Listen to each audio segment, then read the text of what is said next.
Howdy everybody, Brian here from quantlabs.net. So it's been a while since I've put up a video, 3 days. People seem to be freaking out over that. Okay, so today's Monday, September 17th. Let me show you. Now, first thing, if you've not watched this video, cryptocurrency risk on, risk off is becoming a very, very important utility that I'm using to measure risk in the markets. It's cryptocurrency. Let me just give you a summary here. Very important. Okay. Okay. So what I've got here is I have my strategy running in the background. Got the usual Redis server, all that you should know about by now. But I have here this risk on utility I've written. So I have changed the results of this risk on second iteration. You can see here, this is what it's reporting. The cryptocurrency pairs are the same, or not pairs, but they're a coin. The big ones, Bitcoin, Bitcoin Cash, Litecoin, Ethereum Classic, and Ethereum against all US dollar. It's using Coinbase, I believe. And what I've changed is now the percentages of moves over the last 6 hours. A couple of reasons for that. I find the regression analysis I was using was pretty useless. It's lagging. It's not as good as I've always been using rate of change, using hourly data, so it just does a rate of change over the last 6 hours. The reason I use 6 hours is because the market's regime, in terms of when you look at, like, let's say coin market cap here, you'll notice here everything seems to work in combination. So obviously these are the top 100 coins. You can see everything is nothing but, again, blood on the streets for the top 100 cryptocurrencies. So here on the 24-hour change. But these 24-hour change is kind of useless because, again, that lags as well. And again, it seems when I've been heavily analyzing things, like my debugging the logs, the regime switches on average every 6 hours, but it will switch. Another thing that you need to consider are the moves of each percentage. You can clearly see here that Bitcoin is barely profitable. Bitcoin Cash is doing quite a bit better, but against Ethereum and Ethereum Classic are not doing all that well. They're not just moving as much. And I just did a check on the volume on coin market cap, and it looks like Tether is now number 2, not Ethereum, because it's been dropping. Okay, so there's that to keep in mind. So, wow, what else can I show? Okay, let's talk about Coinbase. I have looked at Coinbase, and I will tell you that. So I've written my entire system using, thankfully, CCXT, the Python package. I'm able to transform or basically swap out the exchange I'm using from, let's say, Binance to, in this case, Coinbase Pro. When you look at the market cap of the exchanges, this is really, really important as well. If I looked at the top 100 adjusted volume, I don't know how they do this, but this is the adjusted, you'll see that Coinbase Pro is number 14. That's pretty useless. The other problem is that they only have five cryptocurrencies, which I showed you earlier, which these are coming from. These pairs or these coins are coming from Coinbase. Coinbase Pro. I'm always getting my Coin Market Cap and Coinbase Pro confused. So that's where they come from. And that's all you get right now on September 17th. They're talking about adding more, but I find that those are pretty well useless, because when you are in this kind of market where the cryptocurrencies are really badly down, as you can tell today. Let me just see if there's any profitable ones in the top 100. I think I've only seen one that's profitable, 2, 3, 4, 5. So only 5 out of 100 are profitable on the top 100. So that is another big key. So when you move into these scripts that I developed to transform from watching Binance and trading on Binance into Coinbase, using Coinbase Pro is pretty well useless at this point. The volume's too low, and the selection of coins are way too limited.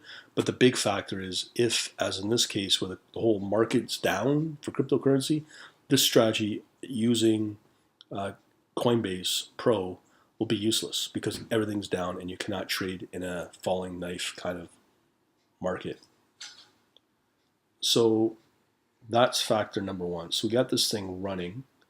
I'm going to show you my most recent set of strategies here. So hopefully you've seen this spreadsheet that my system can. Okay, let me just show you something as well. Okay, so I've got this P&L, which I've shown before in a past video. There's no positions on right now, okay?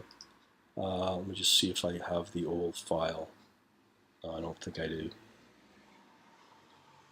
Yeah, so this would be the typical file. Oh, I do. Okay, so this is my previous session. Let me just make sure I copy this to another spreadsheet if I don't lose it, which I don't want. So let's call this position. Let's call this position exit September 17th XLS, or leave it at that. Okay, so here's a couple things we want you to note. First of all, in order to have a really profitable strategy, you need to have volume is really important. If you're checking cryptocurrency pairs in a down market, you will get a lot of unprofitable positions. When you have volume in an up market where your risk is much higher and it's in your favor, volume will also be a factor. I say that because you want to only take on obviously profitable positions. So here, the key factors is what we call a rate of change percentage. So everything I do is now converted into percentages. Very easy to visualize instead of in the Forex world, let's say, where it's all pips and all this crap. It's percentage. That's what I'm after. So when it comes to trading, now this comes from the tips of the pros, the insiders that you'll never hear about. When it comes to your portfolio management, you want to make sure you set a daily move on your portfolio.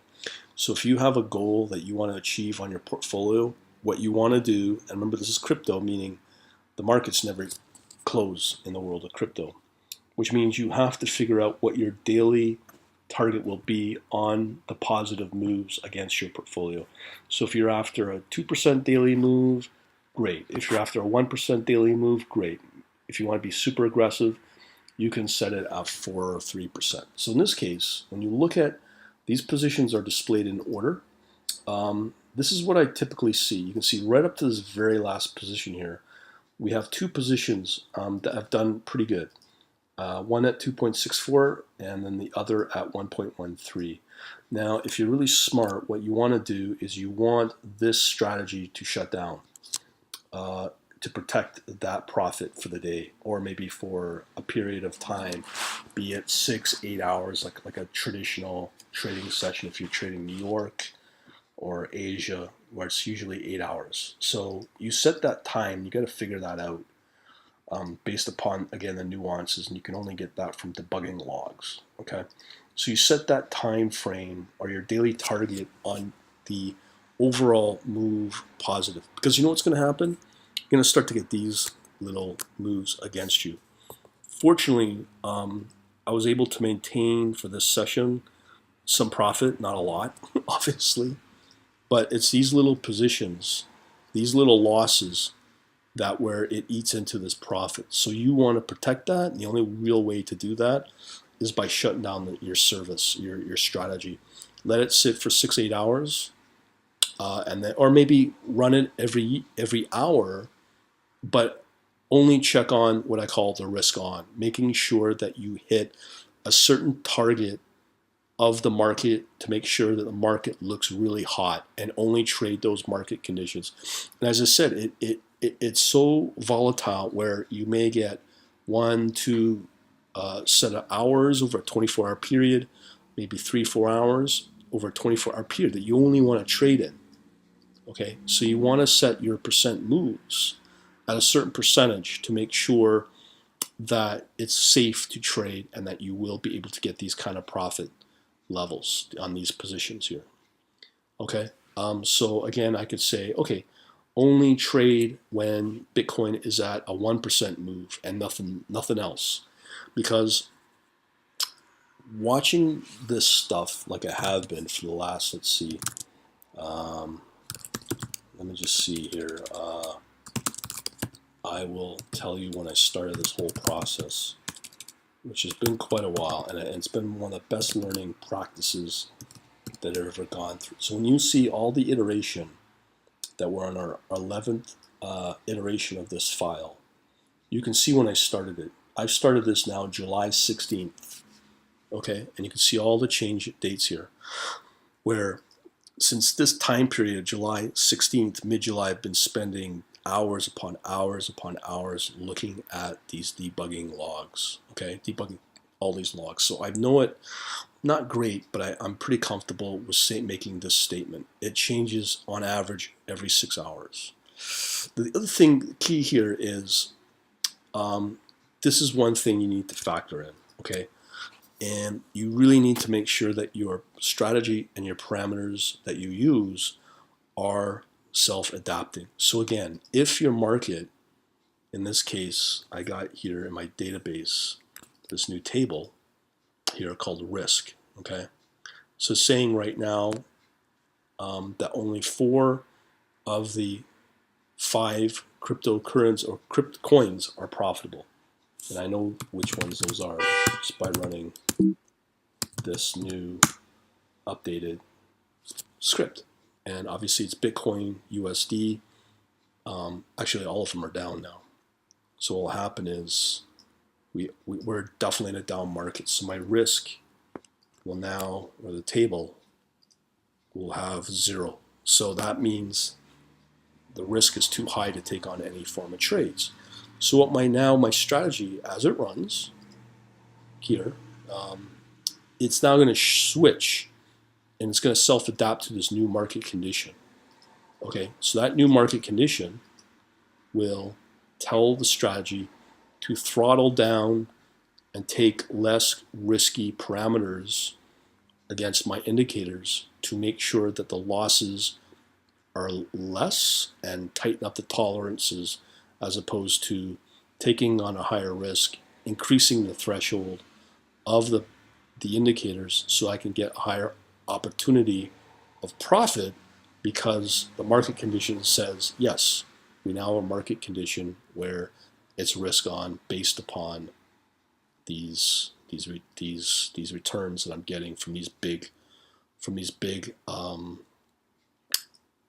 coins. Okay, so I can measure now that, or I can quantify that risk based upon the actual percentage of moves. As I said, if I have a Bitcoin at 1% or higher, I know it's real risk on, because everything follows Bitcoin. It's the highest, biggest coin out there of this whole cryptocurrency space, without a doubt. And then of course we have Ethereum, and then maybe Tether, which I'm not really measuring at all. So you got to factor these things in.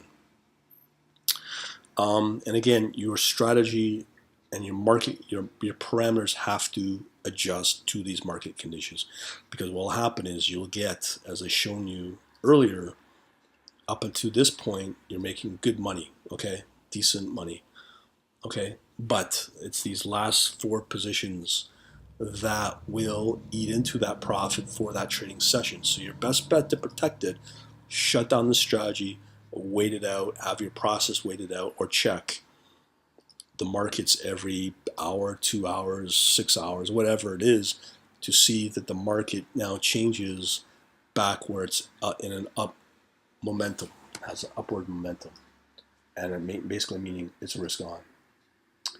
Okay, so there's that to keep in mind. Another factor that is really important is even if I was to factor out these last set of trades. Let me make another spreadsheet here. Now, what you need to remember is that I look at everything now on percentage. I don't care about anything else. It's very easy for me to visualize it. So here, what I'm going to do is I'm going to show you what the profit would be if I took out these last 4 positions, okay? So now you can see how the difference between the profitability is 1.23 versus 1.08, okay? You might not think that's a big deal, like 0.2% of a percentage. I will tell you something. Every day, if you get these kind of profits, the difference between 1.08 and 1.23 is going to be huge, especially when you scale up your weighting on your position sizes. And that will, like, you're going, let's say you were to deploy 100 grand every day, that percentage would be 20K a day. And you multiply that out over 7 days, over 52 weeks, it's big money. So you gotta be aware of this. So again, you want to shut down your strategy once you hit a certain level of profit. And again, the best way to do that, if you want my opinion, is this, the rate of percent. And here, let me just put, let me just do this again here. Okay, I'm gonna close this guy, create a new spreadsheet again.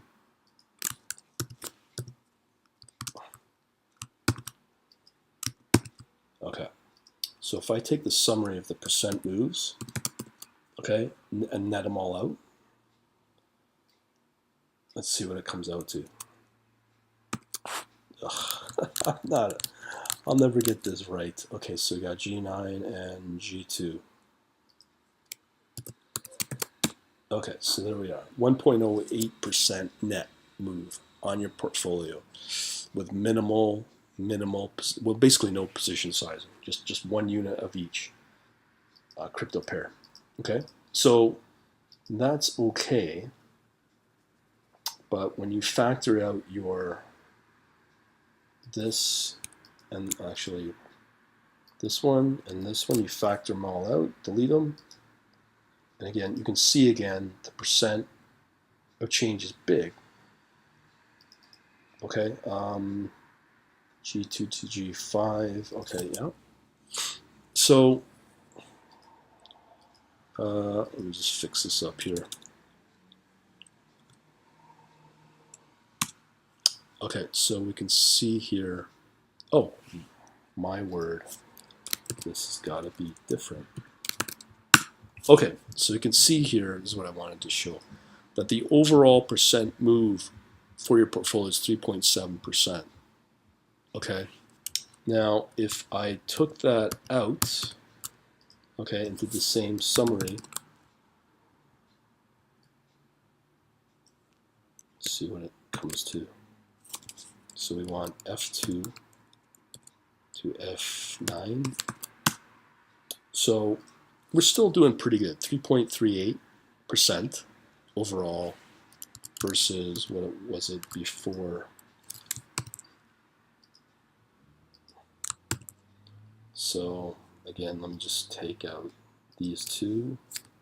So yeah, you know, again, it's the same argument of those percent moves matter. So let me just take out this and this. Okay, so we're going to do summary, F1, sorry, F2 and F9. Okay, as usual, F2, wow, not doing too good here. Okay, it doesn't matter. Well, that doesn't really matter. Let me try it one more time. So sum equals F2 to 5. Okay, so now you're at 3.75. And again, it comes back to this argument. What's the difference between 0.5 or 0.2?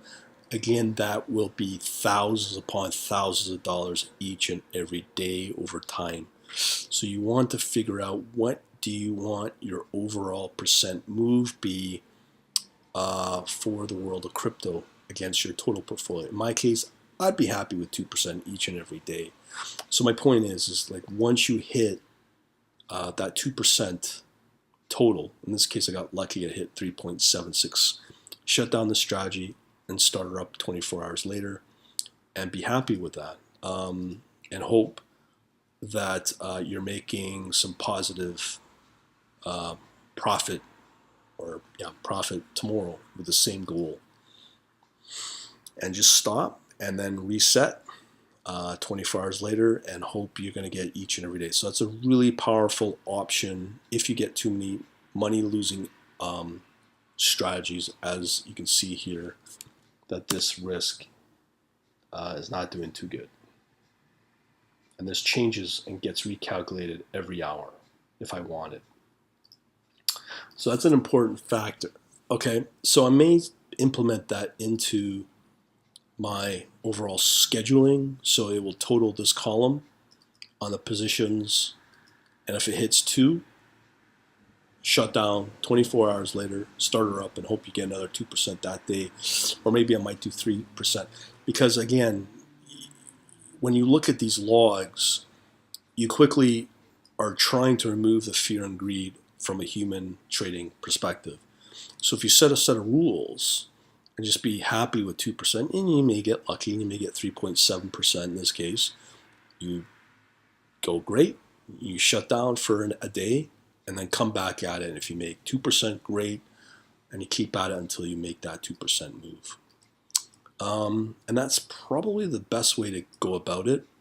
That's a tip I learned from probably some of the best traders in my mind in the world, because not a lot of traders talk about that. You know, you don't have to trade and have your system running 24 hours a day and make a certain goal or target and then continue trading for the rest of the day and then take on potential losses, or, as I showed earlier, eat into that target that you have achieved. Just shut down and let the system sleep and then start up again. But if you really wanted to do it, you could let the system check the markets every hour, every 3 hours, every 6 hours, whatever you want. And let's say you could set a goal of the potential risk. In my case, if I know of that hour that I'm checking, I'm seeing Bitcoin USD move 1%, then we have probably a very strong likelihood we have risk on mode, and then start up the strategy again and start trading again. If it takes too many losses, shut down and wait it out until the conditions get better again. So that's another factor that we can consider, because I'm going to be keeping my eye on these percentages for risk on, for pure risk on, which is another way of saying give me money. That's what the market's saying. And I always want you to remember that. So these are new perspectives. This risk on is very key now. Be able to get the percent moves. The system can kind of work. Oh, and before, one other thing I got to mention. These are trades, okay, that my system took on. You can see here the very first trade it took on was down 0.01%. When you listen to the word risk, that's what you're doing. You're taking a risk in the hope that you make a 1% move, a 2.64%.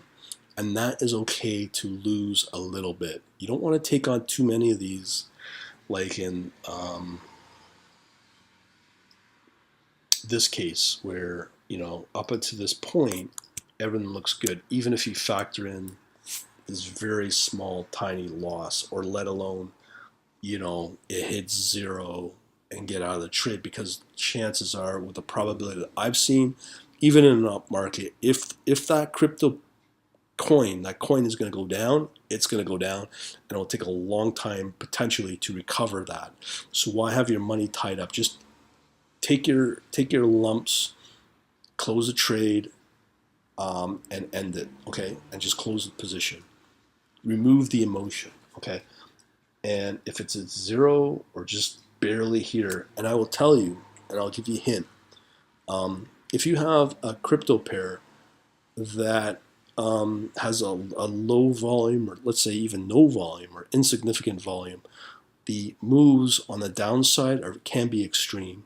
And because the system's checking every minute on the open position, you can get the next minute bar where it will, just out of the blue, the next minute bar on an open position will just take a hit and be a hit and a loss of more than 1%.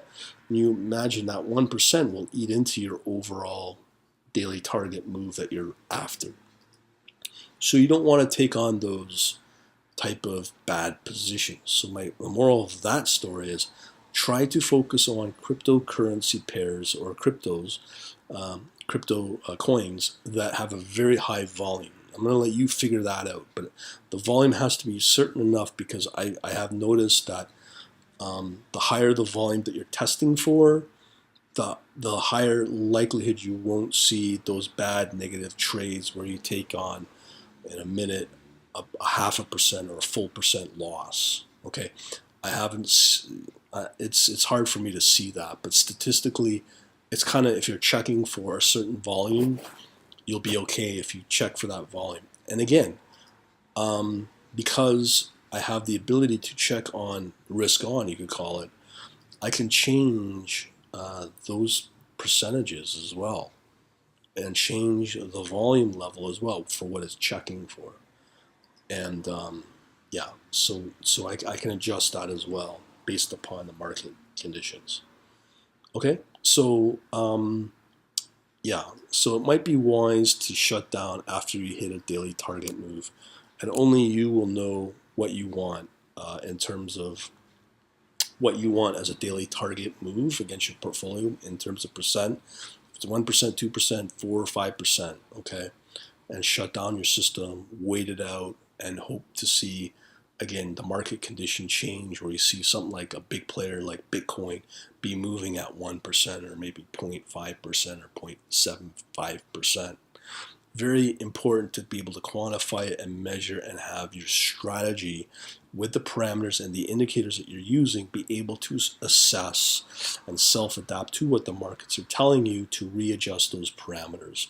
It's key to protect your profit levels here because up until this point the markets were hot, and after a while you can see here 2 hours later the market started to turn against me and it started to take on more losses. Okay, and the volumes didn't change, nothing didn't change, and these are the sort of patterns I look for every time I'm looking at these logs, and it's an important skill to have, be able to do that. And again, I had a little video up until Saturday. It's gone. I'm not going to talk about how we do that anymore.